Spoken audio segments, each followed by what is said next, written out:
তাদের অনেক অবদান আছে। বলছে যার নিরিখে আসে না সে কোনোদিনই দেখতে পায় না, আর যার নিরিখ আছে, সাধন আছে, সে ঠিকই দেখতে পায়।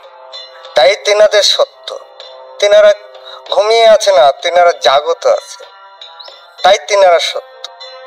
জিন্দা, সর্বজিন্দা, সর্বকুলে সর্ব জায়গায় জিন্দা, যিনি সর্বহায়াত নূরের জিন্দা, যিনি সর্ববাণীতে জিন্দা আছেন, তার রবে জিন্দা আছেন। যিনি রবে জিন্দা হন তিনারই মাঝার হন। আমরা দেখি যাকে জিন্দা দেখতে পাই তারই মাঝার করতে দেখতে পাই, তো আর বাদ বাকি আমরা কোনোদিনই দেখতে পাই নাই।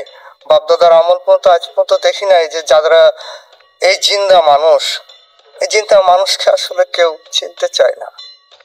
তো জিন্দা মানুষের সঙ্গে সকলেই মানে বিপদ ঘাটিরম থাকে এবং ভালোবাসার দিকে থাকে না। কিন্তু পাগল মাস্তান যারা আছে তারা আসলে সত্য মানুষ এবং তারা সত্য জিন্দা, এবং তারা হায়াতও জিন্দা, ইহকালও জিন্দা, পরকালও জিন্দা, তাদেরই মাঝার হয়।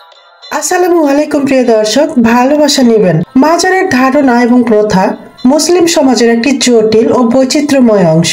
এটি কেবল আধ্যাত্মিকতা এবং ধর্মীয় উৎসবের সঙ্গে জড়িত নয়, বরং মুসলিম সংস্কৃতি ও ঐতিহ্যের সঙ্গে গভীরভাবে সম্পর্কিত। মাজারের উৎপত্তি এবং এর বৈশ্বিক বিস্তার নিয়ে গবেষণা করলে একাধিক সামাজিক, ধর্মীয় এবং রাজনৈতিক প্রভাবকগুলির সমন্বয় দেখা যায়। আজকের প্রতিবেদনে ঐতিহাসিক প্রেক্ষাপটে মাজারের উৎপত্তি, দেশে দেশে এর বিস্তার এবং ইসলামী দৃষ্টিকোণ থেকে এর গ্রহণযোগ্যতা নিয়ে একটি বিশ্লেষণধর্মী আলোচনা তুলে ধরব।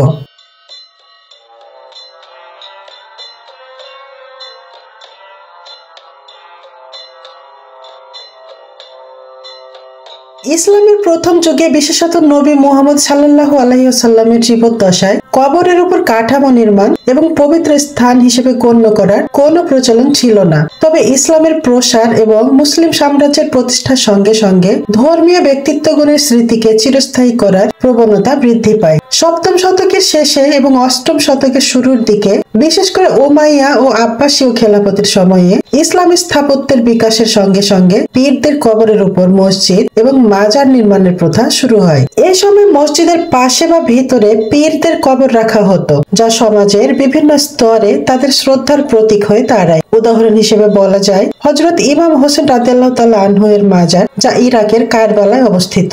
মুসলিম ইতিহাসে একটি গুরুত্বপূর্ণ স্থান হিসেবে বিবেচিত হয় এটি।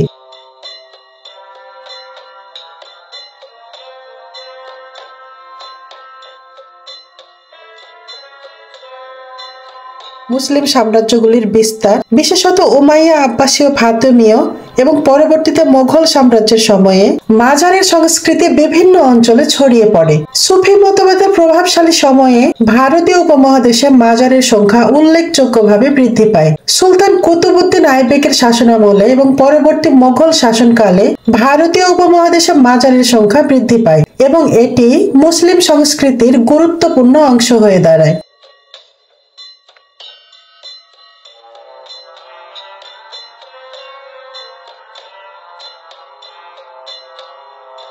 মাজারে জিয়ারত এবং প্রার্থনা করার বৈধতা নিয়ে ইসলামী মতবাদের মধ্যে বিভিন্নতা বিদ্যমান। সুফি মতবাদ অনুসারে মাজারে জিয়ারত এবং পীরগণের প্রতি শ্রদ্ধা প্রদর্শন করা আধ্যাত্মিক উন্নতির একটি মাধ্যম। তাদের মতে আল্লাহর নৈকট্য লাভের জন্য মাজারে প্রার্থনা এবং জিয়ারত অত্যন্ত গুরুত্বপূর্ণ।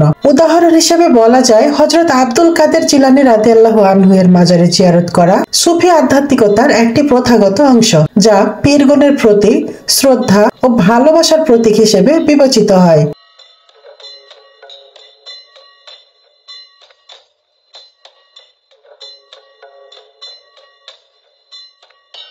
সালাফি মতবাদ এবং কিছু অন্যান্য ইসলামী ধারায় মাজারে জিয়ারত করা বা পীরদের প্রতি অতিরিক্ত শ্রদ্ধা প্রদর্শন করা শিরক হিসেবে গণ্য হয়। সালাফি মতবাদ অনুসারে আল্লাহ ছাড়া অন্য কারো কাছে প্রার্থনা করা বা কারো কবরের মাধ্যমে সাহায্য প্রার্থনা করা ইসলামের মৌলিক শিক্ষার পরিপন্থী। শিয়া মুসলিমদের মধ্যে মাজারে জিয়ারত একটি অত্যন্ত গুরুত্বপূর্ণ ধর্মীয় আচার। শিয়া ইসলামিক মতবাদ অনুসারে ইমামগণের মাজারে জিয়ারত করা আল্লাহর প্রতি ভক্তি ও ন্যায় বিচারের জন্য একটি অত্যন্ত প্রশংসনীয় কর্ম।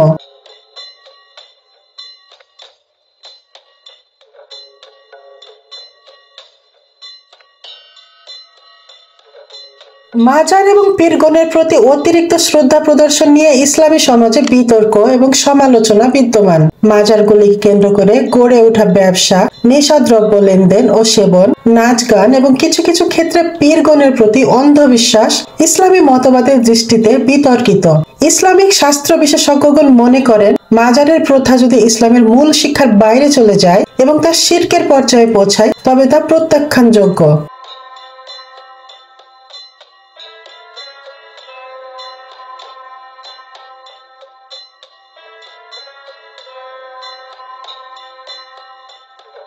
মাজারের উৎপত্তি ও এর বৈশ্বিক বিস্তার একটি জটিল ঐতিহাসিক ও ধর্মীয় প্রক্রিয়া। যদিও মাজারের গ্রহণযোগ্যতা নিয়ে ইসলামী মতবাদে ভিন্ন মত রয়েছে, মাজারগুলি আজও মুসলিম সমাজে আধ্যাত্মিকতা, সংস্কৃতি এবং ঐতিহ্যের একটি গুরুত্বপূর্ণ অংশ হিসেবে বিদ্যমান। গবেষণার আলোকে বলা যায়, মাজারের প্রথা ইসলামী সমাজে বহুল প্রচলিত হলেও এর গ্রহণযোগ্যতা ও বৈধতা নিয়ে বিতর্ক অব্যাহত।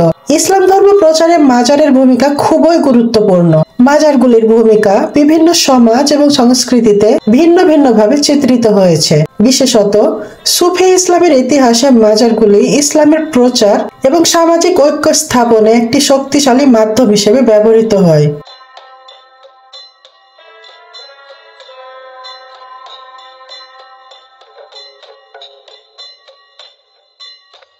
সুফি মতবাদের প্রবর্তকগণ ইসলামের আধ্যাত্মিক দিকটিকে জোরদার করেছেন, যা মাজারগুলির মাধ্যমে সম্প্রদায়ের কাছে পৌঁছে গেছে।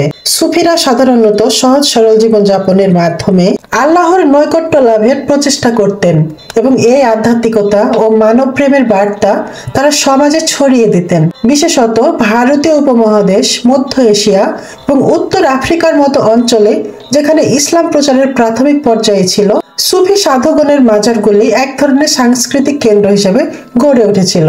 এসব মাজারে ধর্মীয় আলোচনার পাশাপাশি আধ্যাত্মিক শিক্ষা প্রদান করা হতো, যা ইসলামকে সাধারণ জনগণের মধ্যে জনপ্রিয় করে তুলেছিল।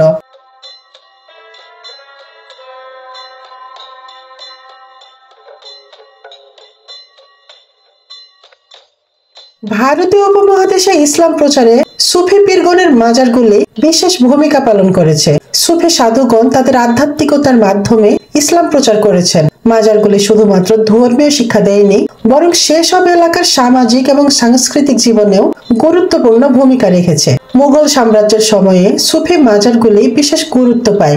আকবরের মতো শাসকগণ সুফি সাধুগণকে সম্মান জানাতেন এবং মাজারগুলিকে সমর্থন দিতেন, যা মাজারগুলির মাধ্যমে ইসলাম প্রচারকে আরো ত্বরান্বিত করেছে।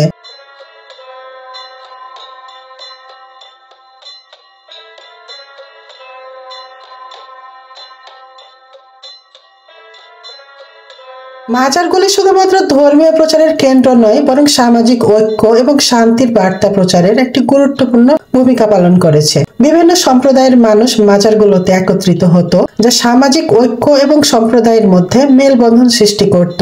মাজারগুলির আশেপাশে আয়োজন করা বিভিন্ন উৎসব এবং মেলার মাধ্যমে মুসলিম এবং অমুসলিম উভয়ের মধ্যে সহনশীলতা ও সম্প্রীতি বৃদ্ধি পেয়েছিল, যা শুধুমাত্র ধর্মীয় নয়, বরং সামাজিকভাবে গুরুত্বপূর্ণ হয়ে দাঁড়ায়।